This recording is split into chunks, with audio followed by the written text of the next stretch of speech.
Katanya tadi kan ada psikoanalisis, yang kedua ada behaviorisme. Behaviorisme itu percaya bahwa perilaku manusia merupakan hasil dari proses belajar. Oleh sebab itu, manusia dapat dipengaruhi oleh lingkungannya. Manusia dilahirkan tanpa sifat sosial ataupun psikologis tabula rasa. Kita dapat menjadi apapun yang kita inginkan asalkan kita memiliki lingkungan yang tepat dan cocok untuk merubahnya. Gimana Mbak, ini pendapat Mbak?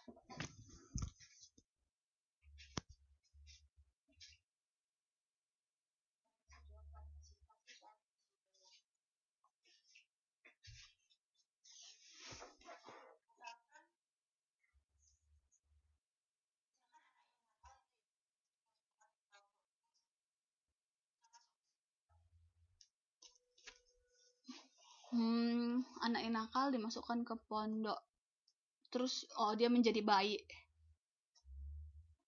Ya, itu bisa salah satu contohnya. Tapi tadi kan kita membahas yang membentuk karakter seseorang. Yang pertama tadi kan ada psikoanalisis, yang ada iceberg sama id, ego, superego. Sekarang kita masuk ke behavior. Jadi ini pembentukan karakter berdasarkan lingkungan. Mbak masih ingat nggak kita minggu lalu ngomongin tabula rasa? Katanya bahwa kita lahir itu dengan keadaan kosong. Dan kita bisa mengisinya dengan pengalaman-pengalaman kita. Jadi di sini adalah hal yang sama. Jadi dia mengatakan semua perilaku manusia itu merupakan hasil dari proses dia belajar sepanjang hidupnya atau dari pengalaman-pengalaman yang dia isi. Setuju Mbak?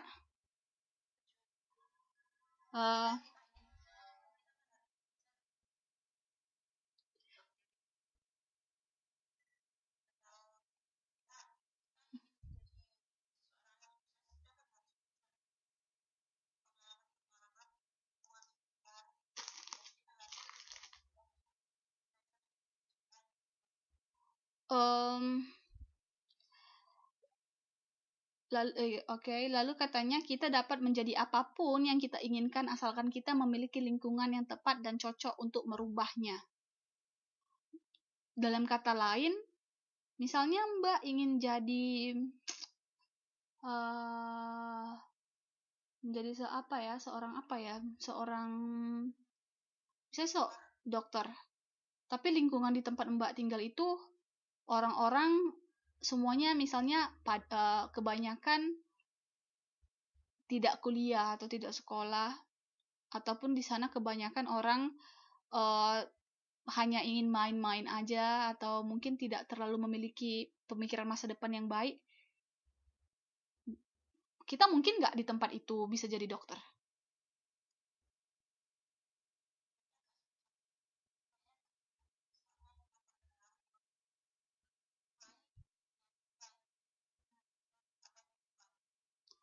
Tapi di sini dikatakan itu semuanya berdasarkan lingkungan. Jadi dia tidak ada membicarakan niat karena kan kita kosong. Jadi apapun kita itu berdasarkan apa yang terjadi di lingkungan gitu, Mbak. Kalau ini dari teorinya behaviorisme. Tapi ada teori yang lain-lainnya juga. Jadi kita bisa lihat apa ada yang biasanya mereka ini setiap teori kan tadi ada teori awal itu biasanya kalau kita lihat perkembangannya semakin lama dia mungkin berbeda-beda teorinya, tapi lama-lama kita lihat wah ternyata mereka saling melengkapi. Jadi pada teori ini dia dikatakan bahwa manusia itu tergantung dari lingkungannya.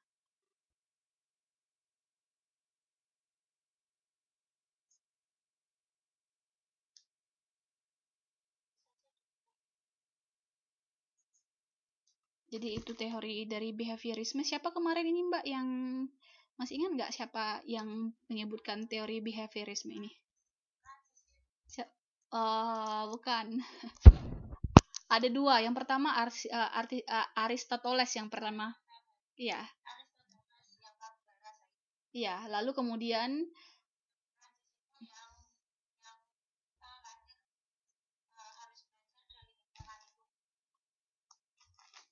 Iya, jadi ini punyanya si Aristoteles dibantu sama si John Locke. Mereka yang punya dua tabula rasa.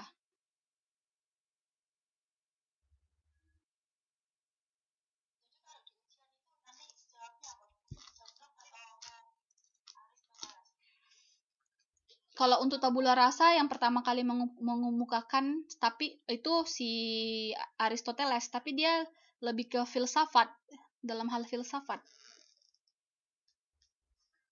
Sementara si John Locke ini yang secara teori psikologi.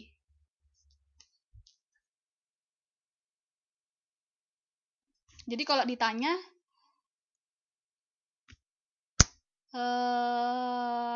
behaviorisme ini yang punyanya si Aristoteles.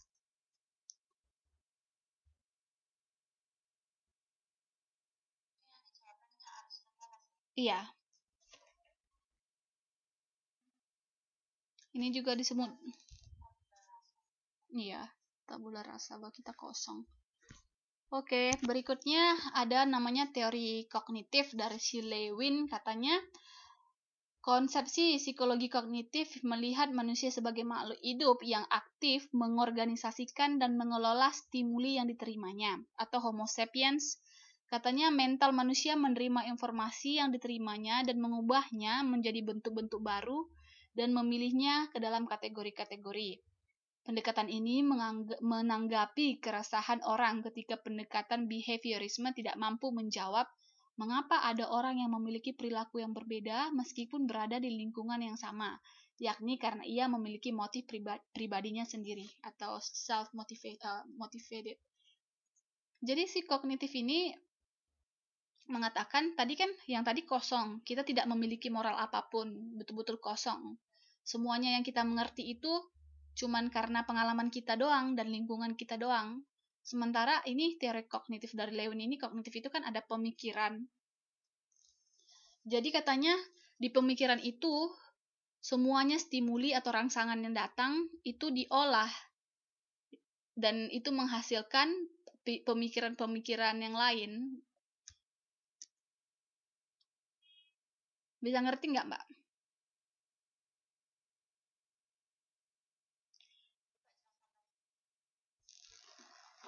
Oke, kita kalau tadi kan yang di kedua behavior katanya manusia itu terbentuk karena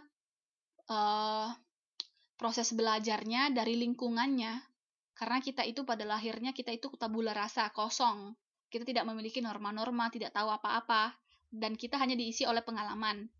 Kebalikannya, si kognitif ini mengatakan bahwa kita manusia itu memiliki pikiran.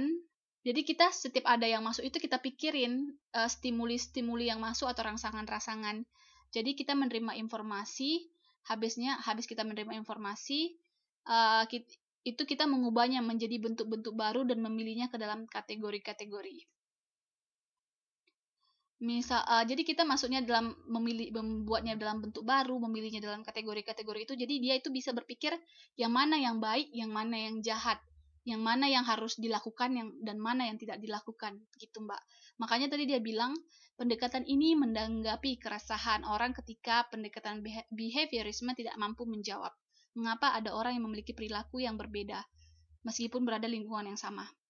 Jadi menurut si behavior tadi, lingkungan itu mempengaruhi kita. Misalnya kita berdua nih Mbak, tinggal satu komplek perumahan. Jadi menurutnya si teori behavior ini, kurang lebih sifat kita berdua itu sama, karena kita dipengaruhi dari tempat yang sama. Tapi itu menurut Mbak gimana?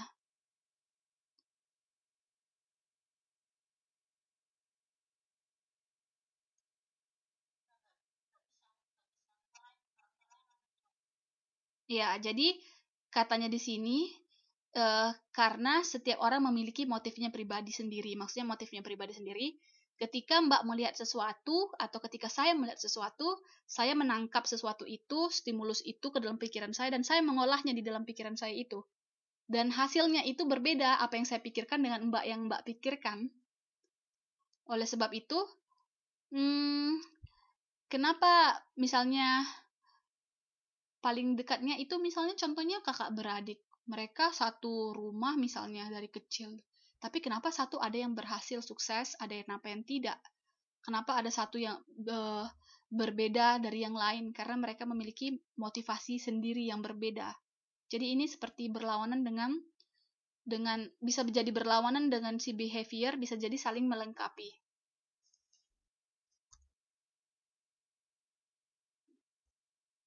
Gimana nih menurut pendapat Mbak?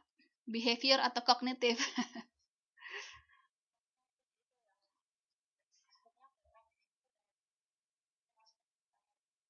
Makanya kita sering dibilang jadi makhluk Homo sapiens, ya nggak sih?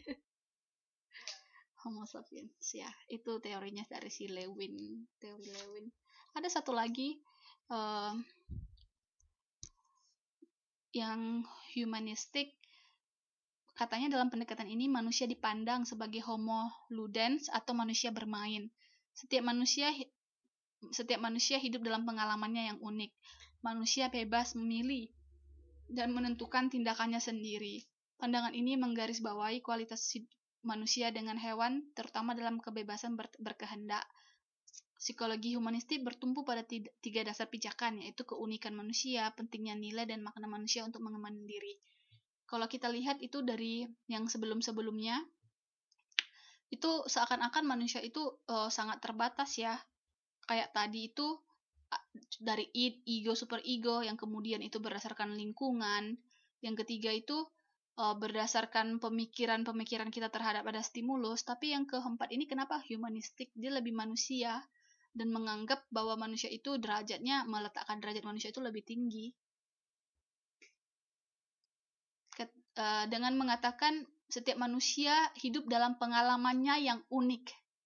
Yang unik itu dia mungkin ingin menjelaskan bahwa manusia itu unik, manusia itu dia itu bebas gitu. Karena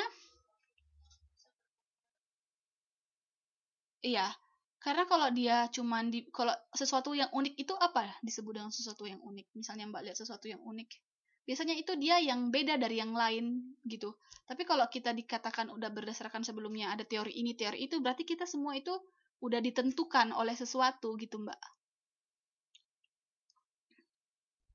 Jadi dia disebut humanistik ini, dia ingin menempatkan derajat manusia atau value, nilai dari manusia itu dia lebih tinggi. Dia di sini dikatakan menggarisbawahi kualitas manusia dengan hewan, terutama dalam kebebasan berkehendak. Ini lama-lama dia value manusia itu dia dianggap lebih tinggi.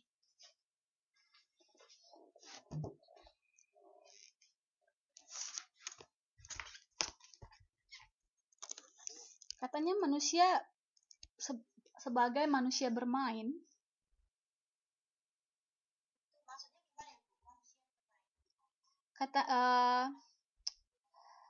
Kalau di dalam contoh sih saya lihat katanya manusia ini memiliki sifat dia suka untuk menyenangkan dirinya sendiri gitu, bermain. Misalnya kita kadang-kadang kita punya naluri untuk bersenang-senang atau untuk bermain-main, kayak misalnya zaman dulu waktu kita kecil, kita sama-sama teman-teman kan sering tuh suka tuh bermain, misalnya bermain kelereng lah, bermain lompat tali. Jadi pada dasarnya manusia itu memiliki hasrat untuk untuk bermain. Makanya kalau itu bermain itu mungkin dia lebih ke kesenangan ya, kesenangan pribadi, karena dia humanistik, bersifat manusia gitu loh. Jadi dia tuh nggak cuman mikir ini mikir itu segala macam, tapi dia juga memiliki hasrat untuk bermain, untuk menyenangkan dirinya.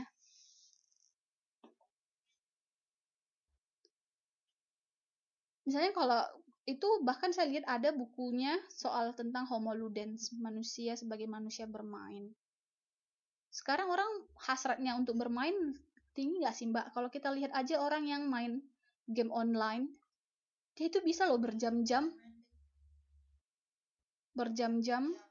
ya, main online ya. Ya, jadi kita kan memiliki hasrat sendiri untuk bermain, untuk senang-senang. Dan tadi dia juga membedakan bahwa permainan yang zaman dahulu dengan zaman sekarang juga itu udah berbeda. Artinya evolusi dari bermain dulu dan sekarang juga berkembang. Tapi sekarang lebih tidak banyak kontak sosial ya. Kalau dulu kan main karet kan paling nggak harus ada 2 orang paling sedikit. Kalau main yang lain-lain apalagi, aduh harus rame-rame kayak main. Saya takut ada ini apa namanya perbedaan budaya. Kalau kami bilangnya tongkat dingin. Mbak, misalnya kalau ada yang tutup mata, yang lain sembunyi, itu nama gamenya apa permainannya? Alip putar umpet ya, benar-benar. Ada yang bilang alip berondo. Ya, itu kan juga harus dari kecil kita udah mengenal itu kan, hasrat dari kecil. Apalagi masih kecil itu hasrat mainnya lebih tinggi lagi.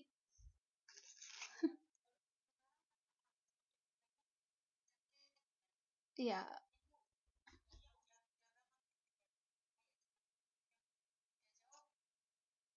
iya begitu Mbak. Manusia bermain. Eh, terus katanya di sini dia udah membicarakan keunikan manusia. Keunikan manusia itu berarti eh, dia nggak seperti yang teori sebelum-sebelumnya ya, sangat terarah dari lingkungan lah, dari proses berpikir, tapi unik. Unik ini berarti sangat kompleks, ada banyak hal yang mendukung keunikan. Karena kalau kita bilang sesuatu unik, ini unik banget ya. Berarti dia beda dari yang lain kan, makanya dia unik. Terus dia bilang untuk pengembangan diri. Oh, berarti dari pikirannya yang unik itu dia pengembangan dirinya itu lebih luas. Kalau kalau yang behavior katanya gimana lingkungannya, begitulah dia. Seberapa banyak pengalaman yang didapat, begitulah dia. Jadi pengembangan diri itu tergantung lingkungannya.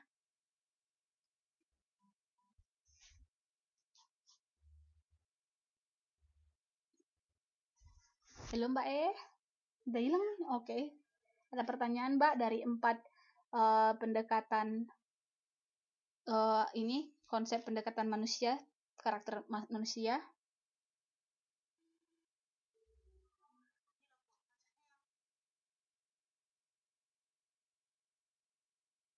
Ya.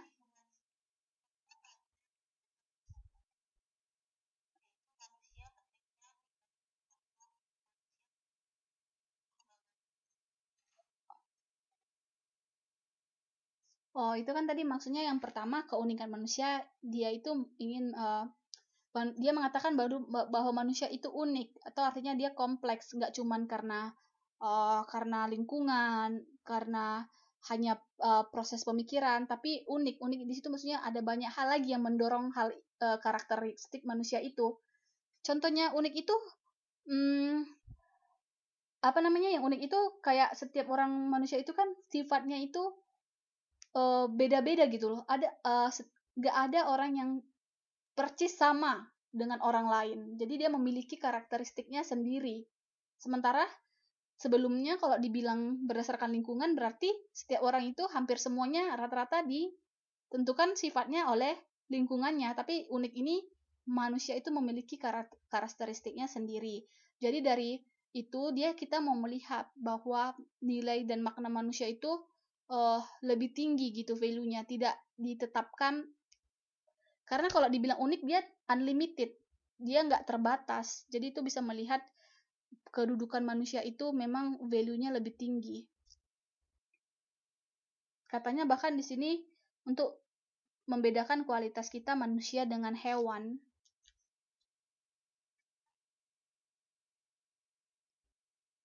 Jadi dengan keunikan ini manusia untuk pengembangan diri itu dia lebih gampang gitu, Mbak.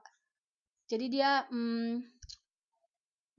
bukan lebih gampang ya, tapi dia lebih bebas untuk mengembangkan dirinya karena dia tidak terikat. Kalau misalnya behavior tadi kita lihat, mungkin dia agak sulit mengembangkan diri kalau lingkungannya itu memang nggak bisa membuat dia berkembang. Jadi dia sangat terpengaruh sangat terikat dengan hal-hal lain. Tapi di sini dikatakan manusia unik, jadi dia itu bisa dibilang dalam berpikir atau dalam mengembangkan diri, dia itu lebih bebas. Jadi dia katanya lebih aktif merumuskan strategi dalam pemilihan di lingkungannya. Kayaknya ini kompleks dari yang sebelum-sebelumnya deh.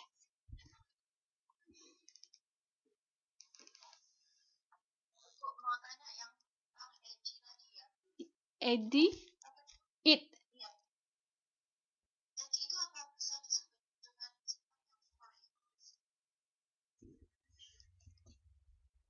ya, it itu yang ya semua hasrat-hasrat kita manusia itu kan bisa dibilang itu untuk keuntungan diri sendiri, bisalah dibilang ya, untuk hal-hal yang egois.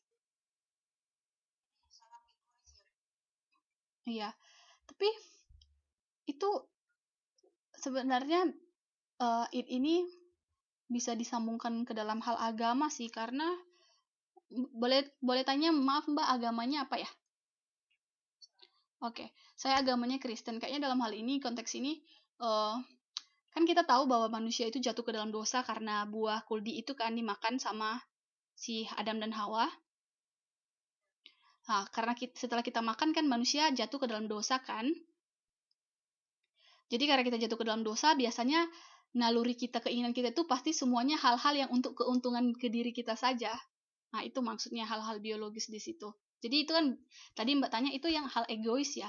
Karena pada dasarnya naluri manusia itu memang setelah jatuh dalam dosa untuk keuntungan-keuntungan diri sendiri, ya bisa dibilang begitu.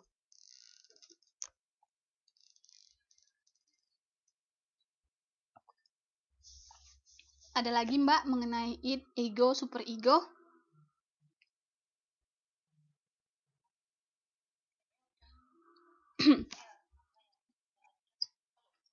Oke.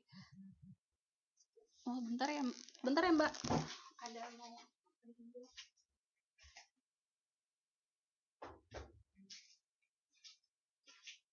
Jadi ini belum selesai sih, tapi yang pertama ini kita lebih bahas ke psikologi manusia itu,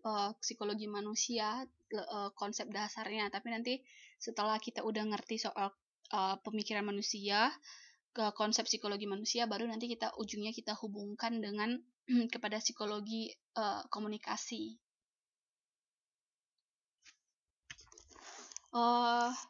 Kayak di awal kita pertama belajar itu, kita membahas tentang apa itu psikologi, dan kenapa kita harus belajar psikologi dan hubungannya dengan psikologi bahasa. Jadi makanya sebelum saya mulai, biasanya saya tanya dulu, karena dia biasanya berhubungan erat.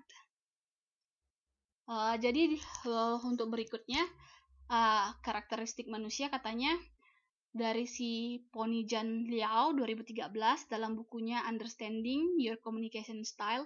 Untuk mengerti gaya kita berkomunikasi, ada beberapa jenis karakter manusia, antara lain 4 kepribadian manusia: sanguinis, melankolis, koleris, dan plekmatis. Mbak udah pernah dengar ini nggak?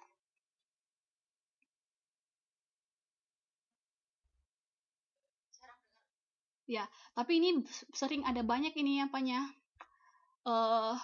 tesnya di internet.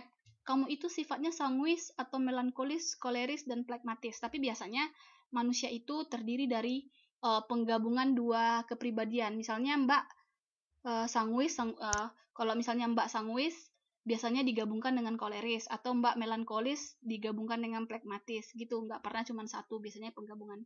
Kalau Mbak mau tahu Mbak itu orangnya gimana, bolehlah dilihat ini sedikit.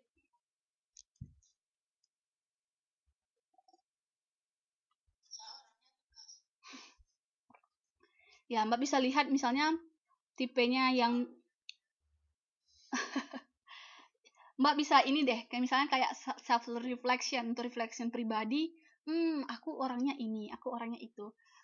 Misalnya boleh Mbak bilang ke saya, boleh Mbak untuk diri sendiri juga nggak apa-apa. Iya, karena saya juga ini senang nih. Saya orangnya yang mana aja ya gitu. Kalau yang ada tanda tambah itu artinya dia yang positifnya dari sifat sanguis itu, yang positifnya ini, dan ada sifat negatifnya yang di tengah-tengah itu. Ya.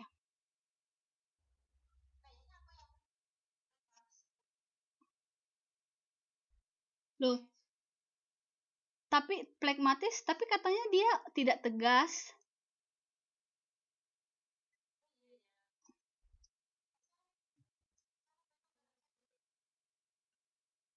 Atau Mbak orangnya melankolis, tekun, disiplin, analitik, berbakat, profesionis, rela berkorban.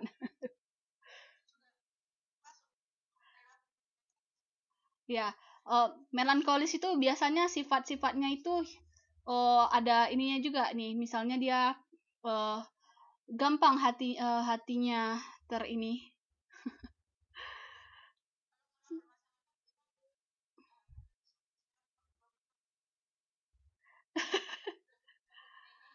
Oh, ya, biasanya itu dia penggabungan, Mbak, nggak bisa cuma satu. Biasanya ada satu ini, ada yang lain.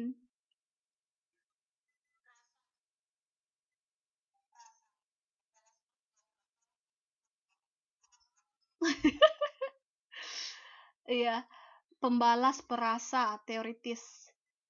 Dan misalnya Mbak, melankolis itu biasanya kita kebanyakannya nggak semua harus semuanya, tapi cenderung ke situ gitu loh. Makanya dia biasanya dia dua.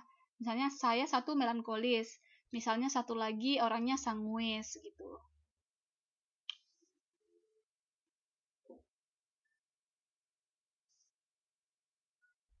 Jadi sekarang orang sering kayak berkenalan, kamu kepribadiannya gimana? Terus bilang, aku orangnya orang sanguis dan orangnya melankolis. Kalau dulu saya, sekarang teman-teman di sini mau gitu loh kalau berkenalan gitu, kau orangnya gimana? Aku orangnya sanguis banget, aku orangnya melankolis banget. Terus terus saya pikir, oh, apalagi yang ini ya. Lalu udah mulai belajar belajar, oh ini sanguis, melankolis, koleris, pragmatis gitu. tapi tapi kalau ini biasanya ada tesnya, Mbak. Tes namanya kepribadian assessment. Jadi nanti tesnya kita kayak menjawab pertanyaan-pertanyaan, dari situ nanti mereka online tentukan, oh kamu itu cenderung sifatnya ke sini gitu. Tapi kan kita juga mengenal diri kita, jadi kita juga boleh, nggak apa-apa kalau kita merasa aku orangnya kayak gini, ya itu juga sah-sah saja. Jadi yang ini yang terbagi dari 4 bagian ini ada lagi namanya karakter manusia ditinjau dari sisi psikologis tipe-tipe orang seperti extrovert, introvert, intuitive, and judging. Nah, ini juga sering ya. Aku itu orangnya introvert banget. Misalnya kalau dia pendiam, nggak suka sosial. Atau saya extrovert banget, orangnya suka yang harusnya rame, ngumpul-ngumpul. Atau intuitif, dia berdasarkan perasaan dia aja gitu. Atau gampang baper kalau orang bilang. Judging, dia suka menilai atau kritik, orangnya suka kritikus. Suka mengkritikin ini, kritikin itu, menilai. Nah, ya, itu namanya judging. Atau paling sering sih orang sih perempuan sih katanya baper, dia tuh feeling, pakai feeling, sedih baru diginiin langsung ngambek. Itu feeling. Ya, jadi uh, itu tadi ada, sebelumnya ada 4, ini ada 4 juga, tapi itu yang kita sebutkan ini yang sering terjadi ya di maksudnya yang sering terjadi di sekarang ini, orang mengelompok-kelompokkan karakter atau manusia itu berdasarkan ini, dan ini tuh ada hmm, research-nya, ada penelitiannya, jadi bisa dipakai yang mana ya terserah. Jadi yang ketiga katanya ada karakter manusia berdasarkan fungsi otak. Otak orang otak dengan otak kiri dominan, relatif lebih serius, sistematis, dan metodologis. Sebaliknya, orang-orang dengan fungsi otak kanan dominan, relatif lebih terbuka, berorientasi pada garis besar dan santai. Dengan kedua orang tipe ini, gaya komunikasi kita harus disesuaikan. Nah, ini Mbak sangat familiar nggak dengan ini, otak kiri, otak kanan?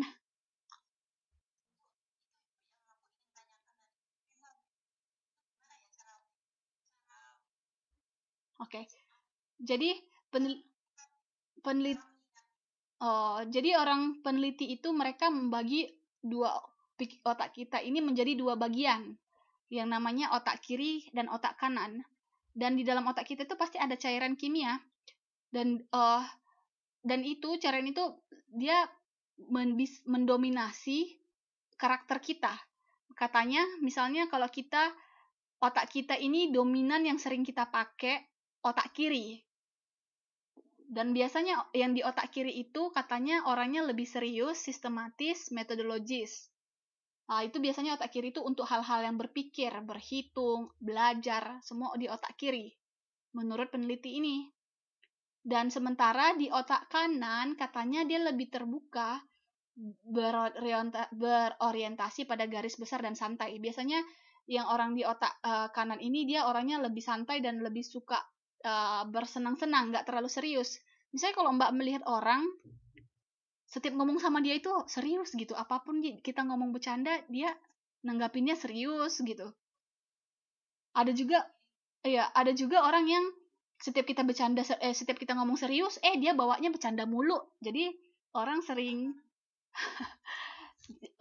mengkategorikannya berarti ini berarti otak kirinya lebih dominan, makanya dia selalu terlalu serius kalau ngomong. Berarti ini otak kirinya yang dominan karena dia orangnya lebih santai dan lebih terbuka, lebih bersenang-senang gitu, lebih rileks lah. Katanya ini gaya komunikasinya harus disesuaikan. Nah, ini salah satu contoh kenapa sangat penting belajar psikologi, karena dari orang yang berpikir otak kiri dengan otak kanan, kita bisa menyesuaikan cara kita berkomunikasi dengan orang tersebut.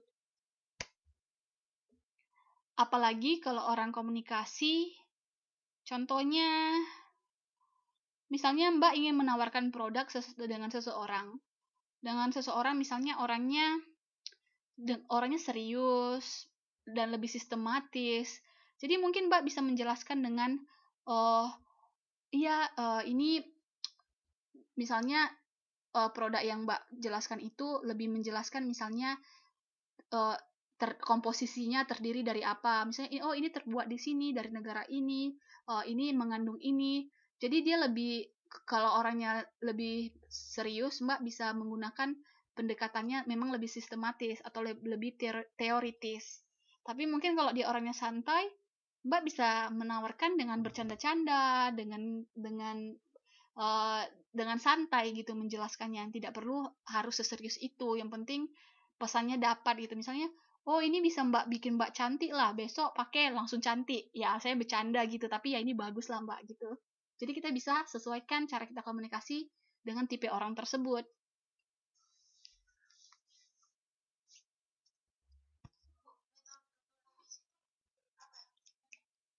Metodologi itu metode, cara, tahap untuk kita melakukan sesuatu, metodologis. Iya.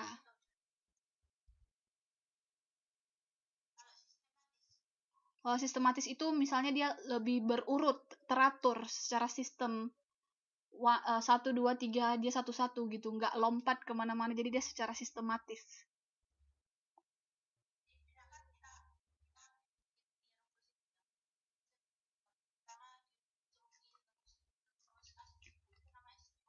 Ya, dia bertahap secara sistem sangat sangat jelas gitu, tidak ada yang missing atau hilang, jadi dia sangat jelas, clear ya.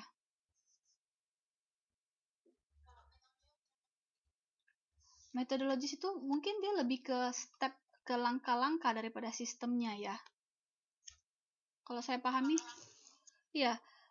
Kalau kita sering pakai metodologi itu adalah cara, kalau dalam menulis misalnya Mbak nanti chapter 3 ada namanya metodologi, yaitu adalah langkah-langkah, cara-cara untuk melakukan sesuatu. Sementara sesuatu yang dilakukan itu, langkah-langkah itu ya hasilnya itu yang disebut dengan sistematis. Tapi kalau metodologinya itu ya cara-caranya, metode-metode apa yang misalnya tergantung topik pembicaraannya ya.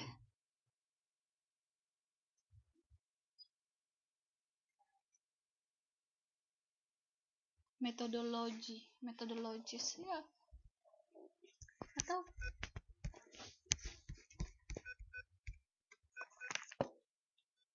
aduh. Ada lagi, Mbak?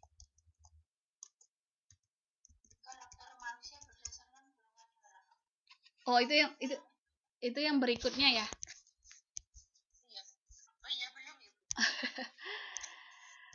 Saya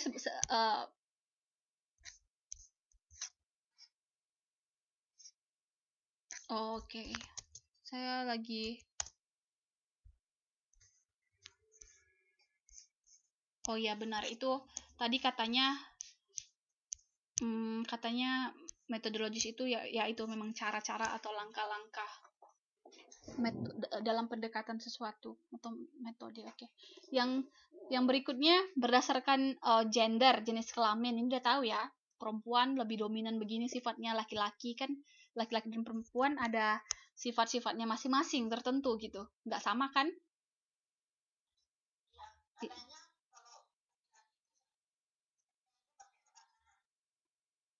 Oh, lalu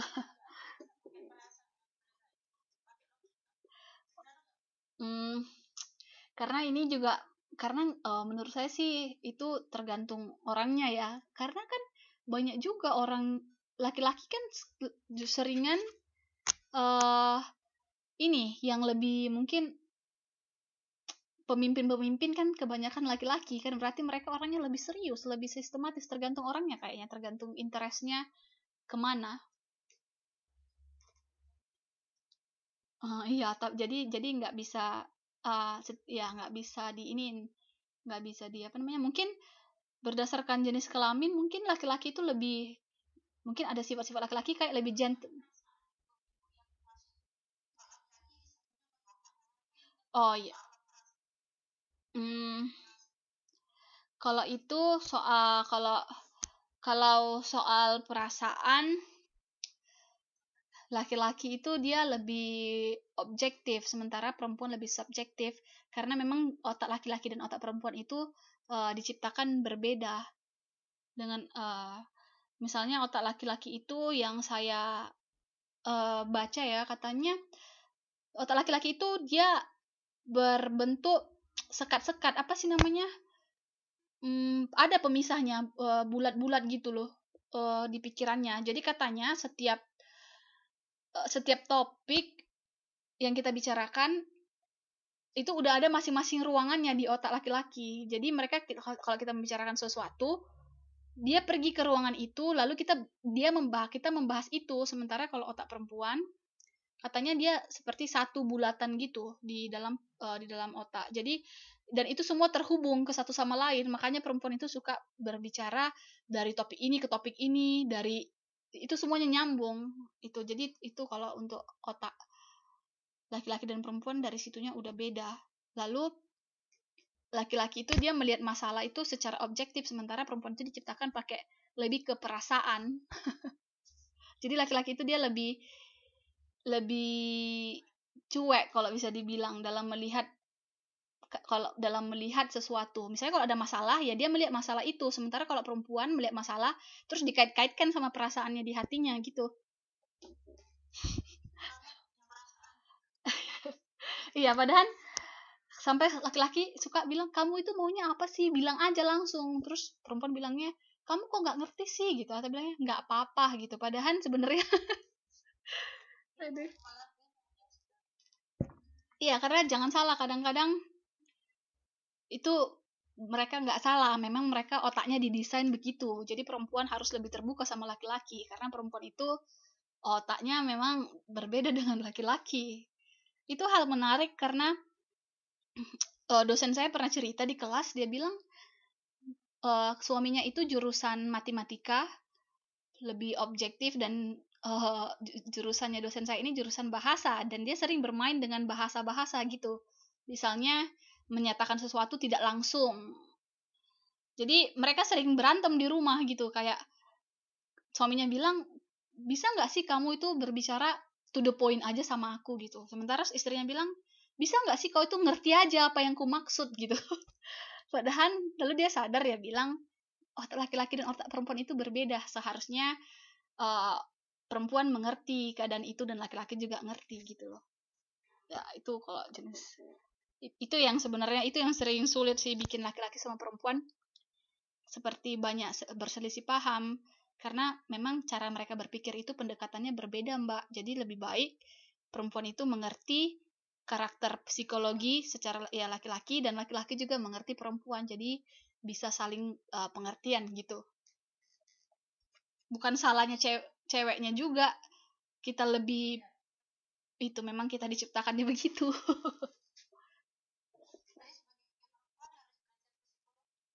Iya, iya, apalagi, hmm, iya Mbak, apalagi kita,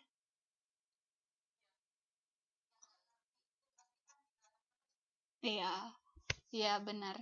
Karena kita merasa kita benar karena memang begitu cara kita berpikir, dan laki-laki merasa benar ya karena itu yang aku tangkap. Nah, jadi kita kalau pengertian, ya laki-laki memang begitu pemikirannya. Jadi kita bantu dia untuk menjelaskan apa yang kita inginkan. Makanya kadang-kadang saya baca-baca kayak di internet itu meme itu, dia bilang, laki-laki yang bilang emang dia kira kita dukun apa bisa mengerti apa yang mereka mau tanpa dikasih tahu. Sementara perempuan itu peka banget kan? Iya. Jadi apa yang ada di diri kita, kita merasa kita melihat diri kita itu di diri orang lain. Ngerti nggak Mbak? Misalnya Mbak peka terhadap sesuatu, Mbak juga merasa orang lain itu peka terhadap sesuatu. Padahal iya, karena itu apa yang Mbak rasakan itu sering kita menangkap sesuatu itu tergantung bagaimana kita, karena kita subjektif orangnya. Aduh seru sih ini kalau apa namanya psikologi dalam kepribadian. Tapi ini terus ada karakter manusia berdasarkan golongan darah. Tadi Mbak tanya, saya pernah ada baca-baca, tapi saya ini tidak tahu apakah ini benar atau enggak, tapi pasti ini mereka udah memiliki penelitian. Mungkin mereka mencoba memberi kuesioner, tahu kan kuesioner kan Mbak? Pertanyaan-pertanyaan, terus kepada orang, misalnya kuesionernya misalnya 30 ini, kuesioner ini diberikan kepada 30 orang bergolongan darah A, golongan darah B, golongan darah O, atau A plus, B plus, yang begitu. Terus mungkin mereka setelah melihat hasilnya, mungkin mereka mendapati bahwa, oh, rata-rata golongan darah O cenderung memiliki karakter yang ini berdasarkan kuesioner itu. Nah, jadi itu bisa jadi, bisa tidak. Jadi itu maksudnya berdasarkan golongan. Misalnya saya golongan darah saya O, katanya, oh, golongan orang darah O biasanya orangnya seperti ini, biasanya orangnya seperti ini. Uh, Kalau saya kurang tahu sih, tapi saya pernah baca golongan darah dari A. Biasanya orang dari darah A itu orangnya pekerja keras, terus orangnya berkemauan kuat. Nah, gitu. Atau orang darah O biasanya orangnya baperan. Itu yang saya ingat. Orangnya gampang sedih, gampang gampang nangis. Uh, AB. Aduh, saya ini dalam dalam golongan darah ini kurang ahli nih. Tapi Mbak boleh nanti coba isi kuesioner berdasarkan karakter, berdasarkan golongan darah. Saya itu cuman kebetulan aja ini baca. Tapi pernah ada yang bilang ke saya, pasti kakak orangnya darah O ya. Kenapa? Kakak orangnya baper, gampang-gampang ini bawa perasaan. Emang ada hubungannya ya? Iya, ada. Berdasarkan penelitian ada. Oh, bisa jadi. Tapi ini pastikan mungkin udah ada peneliti sebelumnya yang meneliti tentang ini. Tapi apa-apa saja jenisnya A begini begitu saya nggak tahu, karena itu apa namanya, itu pembahasannya harus lebih dalam, karena ini cuma melihat karakteristik manusia, macam-macam karakteristiknya gitu, secara apa namanya, secara di permukaan. Terus ada lagi, kenapa? Baper itu, cengeng itu salah satunya, tapi ada yang lain juga. Gampang marah juga baper. Baper itu maksudnya sesuatu yang kecil, dia mengambilnya ke perasaannya terlalu dalam gitu, padahal harusnya nggak seperti itu gitu. Misalnya dia melihat sesuatu yang sedih, sebenarnya nggak sedih banget sih, tapi dia langsung ih sedih banget, nangis gitu, baper. Atau dia dicuekin sedikit aja langsung ih marah gitu. Nah, itu baper, gampang terbawa perasaan. Terus ada lagi namanya karakter yang bersifat dasar manusia agresif, pasif, dan asersif. Tapi kalau sifat agresif ya tahu lah Mbak, sama pasif ya kan, kamu itu agresif banget sih gitu, atau kamu pasif banget sih, tahu kan? Ya, ada lagi asersif katanya. Kalau agresif katanya dia sifatnya ya sangat terbuka, mau dia marah mau apa, dia nggak peduli, dia sangat agresif. Tapi kalau pasif dia bersifat ya pasif atau kurang kurang aktif ya. Dan asersif ini asersif itu tingkah laku manusia yang bagus, katanya dia bersifat jujur dengan apa yang dia rasakan, tapi dia juga melibatkan norma-norma, seperti dia jujur menjelaskan apa yang dia rasakan dengan baik gitu, dengan penuh perasaan hormat, dengan sopan gitu. Kalau asertif sangat jujur tapi dalam hal yang baik. Terus karakter manusia berdasarkan pola laku. Doer itu pelaku, influencer dia pemberi pengaruh, dan connector dia penghubung. Mbak pernah dengar ini nggak? Berdasarkan pola laku. Kenapa? Oh, mungkin kalau doer itu dia orangnya lebih suka melakukan daripada dia ngomong gitu. Dia lebih sering bertindak. Iya, action, dia lebih suka action. Tapi ada dia orang bersifat influencer, kan sering dengar influencer kan, dia suka memberi nasihat, memberi pengaruh sama orang, tapi dia memang bijaksana dalam memberikan nasihat. Seperti apa itu? Pelatih-pelatih itu kan sering begitu, pelatih-pelatih. Mereka kan bukan pelakunya, mereka cuma memberikan nasihat-nasihat aja, memberikan masukan. Ada lagi konektor penghubung. Ada siapa nih konektor ini sering Mbak yang sifatnya penghubung?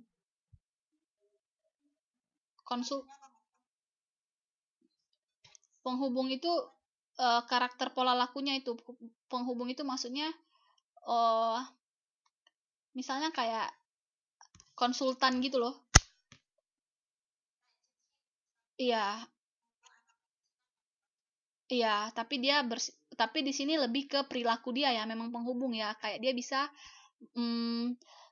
menghubungkan satu orang dengan orang lainnya, tapi dengan baik, karena kan nggak semua orang memiliki sifat yang begitu. Mungkin konsultan, seperti ada yang mau misalnya bercerai, jadi dia bicara kepada suaminya, kepada istrinya, lalu mencoba untuk mencari jalan yang baik, begitu.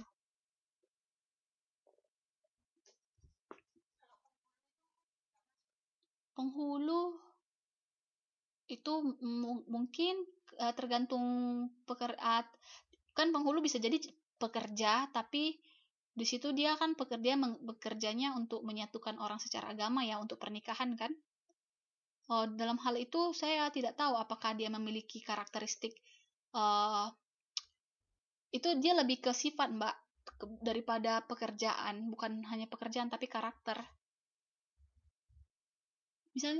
Misalnya ada dia orang sangat pandai sekali menyatukan orang lain, yang lagi berantem dia pandai banget buat kita jadi baikan gitu loh, sifatnya, karakternya. Ada juga dia cuman pandai mempengaruhi orang, biasanya tuh kayak saya sales atau yang suka ngasih nasihat gitulah. Nah itu ada dia pelaku, dia cuman bisa ngerjain aja. Saya dia kadang-kadang dia bisa ngerjain tapi dia juga nggak bisa menjelaskannya. Tapi kita lihat yang dominannya, biasanya kamu dominannya pelaku, atau biasanya laki-laki lebih dominan sebagai pelaku ya, kalau perempuan tapi nggak tahu deh, tergantung karakternya deh. Iya ya. Tapi pelaku bagus loh, daripada kita bisa mengerti secara teori tapi waktu melakukan nggak tahu. Iya, iya. Oke, yang nomor 8 ada karakter manusia berdasarkan ekspresi, ekspreser, pengungkap, driver, pendorong, analytical, analisis. Ini kayaknya ya ini ekspresi. Tahu kan Mbak, misalnya orang ekspreser dia gampang banget berekspresi. Tapi iya, driver ini ada kan orang kayak Dia orangnya gampangnya itu mm, mendorong orang lain untuk melakukan sesuatu. Mungkin biasanya yang didorong ini orang yang ekspreser. Kamu lah, pergilah, kamu kan gini gini gini. Lalu analytical. Iya, analisis. Biasanya ini orang analisis ini orang yang lebih pendiam sih, orang yang lebih dia nggak banyak ngomong, lebih pasif, tapi dia bisa menganalisis keadaan, situasi. Jadi dia itu lebih banyak, lebih cenderung uh, memperhatikan atau sadar akan yang terjadi di sekitarnya. Jadi dia menganalisis, banyak sering memikirkannya, menganalisisnya daripada berekspresi. Ada orang dia ketawa-ketawa ini segala macam, ngomong-ngomong panjang lebar, tapi dia ya dijalanin aja, nggak terlalu tahu apa yang terjadi. Tapi ada orang dia diam-diam aja, tapi dia sadar semua apa yang terjadi. Tadi kan kamu ngomong ini kayak gini, berarti kamu begini, begitu. Saya ada punya satu teman, dia orangnya sangat pendiam, tapi dia setiap saya cerita sama dia, cerita saya itu dia selalu ingat gitu.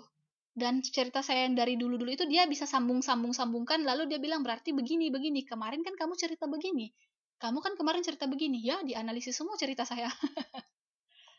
Ya, itu udah ada memang orang yang memiliki karakter yang begitu. Lalu ada karakter manusia berdasarkan gerak, socializer, penggembira, thinker, pemikir, dan director, pengarah. Ini sebenarnya mirip-mirip sih, cuma namanya aja yang berbeda. Analytical itu juga orang yang thinker, pemikir, makanya dia bisa menganalisis. Di sini sebenarnya uh, karakter orang itu ya sama-sama aja, cuman cara melihat karakternya itu yang berbeda-beda atau penyebutannya yang berbeda-beda. Lalu karakter manusia berdasarkan sistem representasional, visual, penglihatan, auditori, pendengaran, kinestetik, gerakan. Berdasarkan representasional itu kayaknya visual itu visual apa namanya? Yang mana yang lebih cenderung? Ada orang yang lebih gampang kalau mengingat sesuatu kalau dia melihat, ada yang gampang kalau dia mendengar, atau dia yang melakukannya gerakan. Paham, Mbak?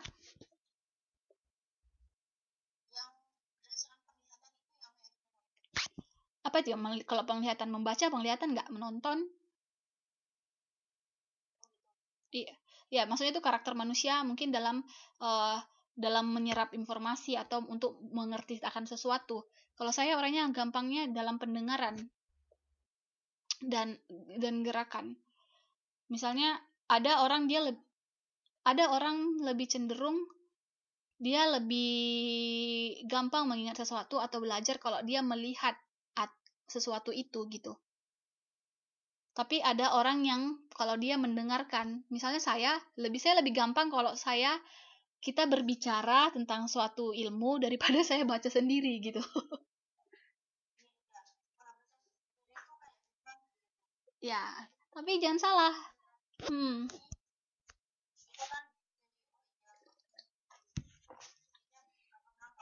ya. Tapi saya punya teman dia kalau dia membaca, bahkan kadang-kadang bacaan yang dia baca itu sangat baku, kata-katanya bahasa Indonesia baku. Oh, dia bisa sangat mengerti itu. Dia bisa uraikan. Kalau saya kalau dibicarain, diobrolin, baru saya bisa mengerti. Ya, jadi berbeda-beda juga karakter tergantung sistem representasionalnya. Lalu faktor yang mempengaruhi karakter manusia. Ada berkaitan dengan karakter kedua orang tua, tak diragukan lagi bahwa manusia mewarisi sifat dari karakter psikologis dari orang tuanya. Ini setuju ya, Mbak? Ya, terus ada penerapan konsepsi tersebut ini berkaitan dengan kadar cinta di antara kedua orang tuanya, sejauh mana keakraban hubungan antara keduanya. Tadi itu kan faktor psikologis. Kalau ini faktor cinta atau faktor hubungan antara anak dan orang tua. Itu juga mempengaruhi karakternya.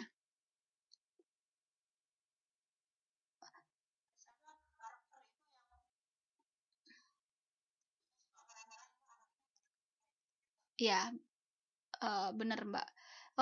Biasanya kalau misalnya mamanya suka marah-marah, biasanya nanti karakter anaknya lebih pemalu, pendiam, atau tidak berani ekspresif. Nah, itu. Tapi kalau orang tuanya suka marah-marah atau secara psikologis tidak bagus, itu dia lebih ke karakter psikologi dari orang tua, bukan karakter hubungan.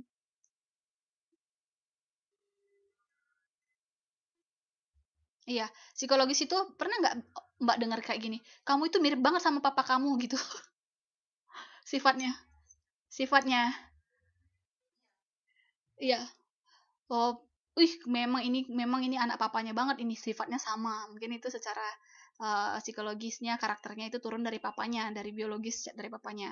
Tapi di sini yang kedua itu hubungan antara keakraban antara keduanya, karena kan beda karakter anak yang mungkin yang lahir dari orang tua yang harmonis dan orang tua yang broken home, pasti kan beda ininya karakternya kan. Ya, itu di situ maksud perbedaan keduanya. Ketiga, makanan sang ibu dan seluruh keadaan fisik, mental, dan emosi serta nurani saat anak tumbuh dalam rahim. Hmm, ini juga benar. Makanya kalau orang lagi hamil sering dibilang, kamu jaga diri baik-baik, kesehatan kamu, karena kamu itu kesehatannya mempengaruhi pertumbuhan anak kamu di dalam. Benar nggak sih, Mbak? Iya, saya, saya, saya kurang ini kalau ini, tapi saya sering dengar itu. Terus katanya emosi ibu waktu dia lagi hamil, mungkin mamanya sering marah-marah atau gimana, itu katanya anaknya di dalam bisa stres, itu berpengaruh juga di dalam rahim. Terus yang keempat, berkaitan dengan kondisi pada saat melahirkan. Faktor ini bersifat kritis karena pada saat inilah peralihan alam terjadi. Dilahirkan di bawah sinar lampu yang menyilaukan dalam rumah sakit yang menggelar pertunjukan teater, lalu dikelilingi oleh orang-orang yang tidak dikenal yang sibuk dengan urusannya masing-masing, bukanlah cara terbaik memasuki kehidupan dunia. Secara tradisional di masa lampau, anak-anak dilahirkan di rumah di mana sang ibu merasa nyaman dan lingkungannya sendiri bersama keluarga yang merawatnya dengan cinta kasih. Gimana Mbak, menurut Mbak? Oh, berarti, hmm,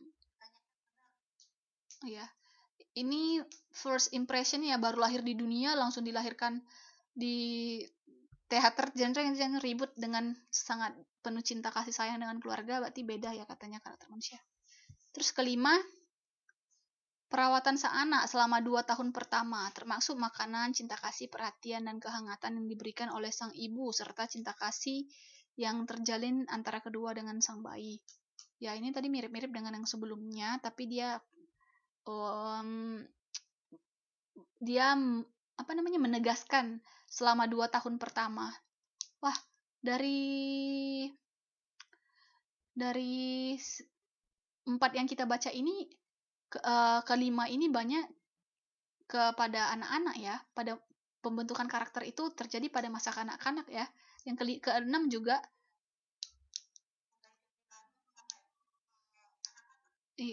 iya. Terus ada, iya Mbak. Lalu ada cara pengasuhan anak, pemeliharaan, dan lingkungan sosial di sekitarnya. Seorang anak yang dibesarkan dalam lingkungan kriminal sangat mungkin meniru tindak kejahatan seperti yang dia lihat di lingkungannya. Sedangkan orang yang lahir dibesarkan di lingkungan yang penuh cinta kasih, kejujuran, dan harmonis sangat mungkin mengulangi aspek perilaku yang di lingkungannya itu. Ya, ini juga benar ya Mbak, mirip-mirip behavior tadi. Ya, benar. Lalu yang ketujuh, faktor yang paling utama besarnya tekad dan kejelasan tujuan hidup seseorang. Seseorang boleh jadi secara genetis mewarisi kelemahan atau kecacatan fisik tertentu, atau dilahirkan dalam sebuah lingkungan yang kacau. Namun ia menyadari akan hal memiliki kekuatan serta tekad untuk keluar dari kehidupan seperti itu, menghapus masa lalunya, berjuang mengatasi berbagai keterbatasan itu.